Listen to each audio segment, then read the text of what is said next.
in the eyesight of God, God will make your enemies your footstool.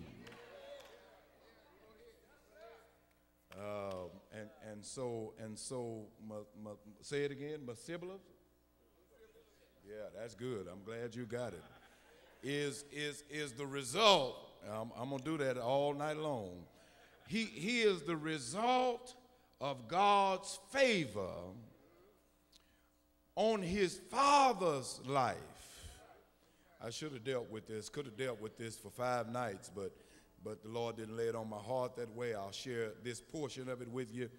He is a symbol of the favor of God on his father's life in spite of the disapproval of God on his grandfather's life.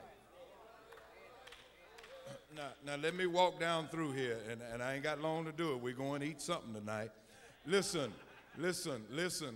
While God rejected Mephibosheth's grandpa, while he rejected Saul, God honored and blessed David, and David in turn honors and blessed this crippled man, because God will bless you irregardless of what your grandma is, or your grandpa is, or your family reputation is.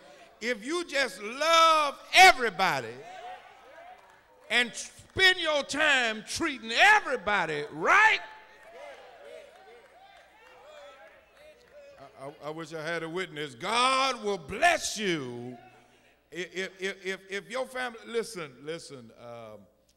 Let's throw in a little history. You can be the boys from Cullenbine's mama or daddy. Are you with me? You can be Jeffrey Dahmer's brother. Are you with me? I'm trying to think of the low downest folk I know. You can be Shaft's nephew. Or you can be Charles Manson's brother. Are you with me? Come on. You can be Bin Laden's nephew. But if you learn to love everybody and treat everybody right, you can go from being a victim to a victor. Now, brother preachers, stay with me. I'm having to parenthetically align this truth. Listen, this boy is crippled. Are you with me? He's crippled. He wasn't born crippled. And I'm gonna play on some words here. He wasn't born crippled, although he was born through a crippled lineage.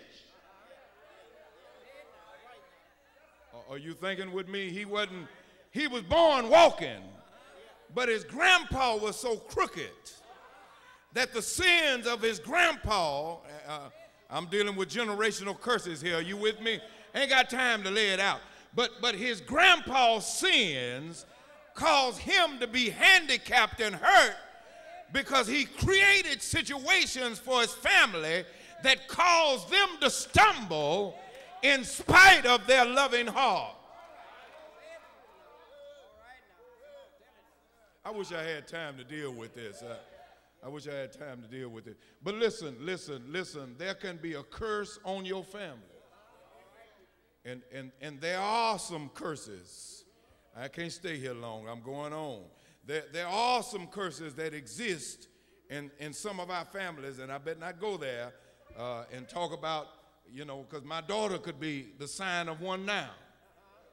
Are you with me? Having babies before marriage can be a curse. You ain't gonna want to pray with me.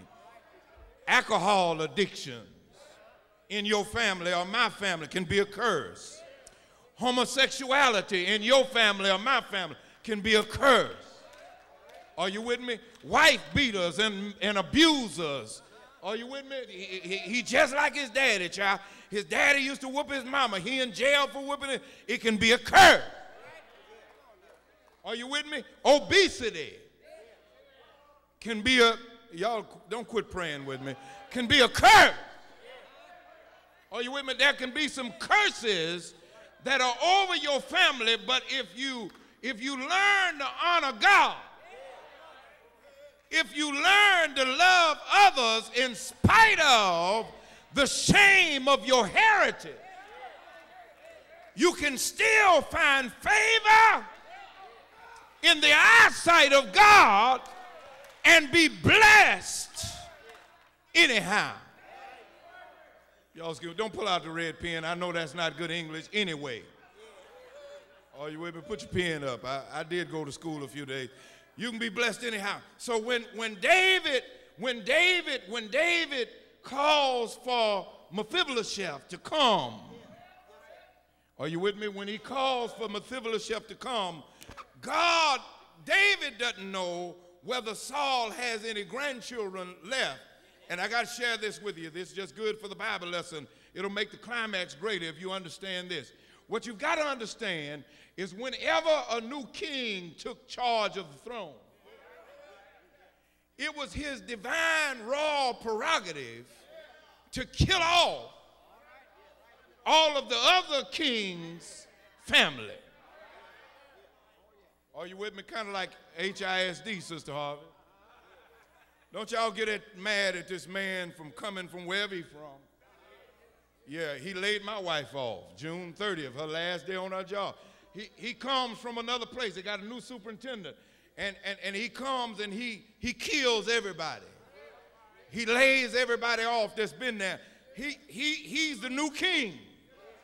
Are you with me? If something happens to me at Holy Bible Way, don't get mad at the new preacher. If he fires Sister Harvey. Are you with me? If he's the new pastor, he's in charge. Are you with me? So history says that the king had the prerogative to kill all the former king's kinfolk if he wanted to. It wasn't mandatory, but he had that right if he wanted to, because he didn't have to tolerate anybody challenging his authority as king. I wish I had a witness here. Come on, go to school with me. Come on. Come on. And in your house, how does this fit me, preacher? In your house, if your husband dies or your wife dies, are you with me? And you go get another man or another woman, your children ain't got no business challenging the new man in the house. Talking about that ain't the way my daddy did it. Daddy dead. I wish I had a witness here. And you ought to have them to understand at the cemetery. I wish I had a witness here. You ought to cry your last tear. Say your last goodbye. When you bury daddy, daddy is done running anything on earth. And you ought to quit making promises of what you're going to do in your life after somebody dies. I'm going to get in trouble here directly. You ought to quit promising folk what you ain't going to do after they dead. Because when you're dead, you're done. Are you with me? God forbid Sister Harvey die. God forbid Sister Harvey die. She here tonight. I love her like Colonel Sanders loves chicken, but if she died today, I wish I had a witness. I'm going to cry for a week or two. Ain't no need me lying. It ain't Sunday, but I'm in church. I ain't going to be by myself long. Somebody ought to help me. I'm not used to sleeping in that bed. Somebody better help me up in here. And don't you get to talking about when Pop invite me over and somebody stand up 3 weeks after my wife died. Ooh, child, she ain't even cold in the grave. Well, it's cold in my bedroom. I wish I had a witness here. I wish I had a witness here. But the point I'm trying to get to is that David honored because God had given him favor through Jonathan. And David honored his agreement with Jonathan concerning his descendants. And in spite of how low down his grandpa was, David still kept his promise. You know, sometimes you got to love folk in spite of their kinfolk. I wish I had a witness here. Sometime you got to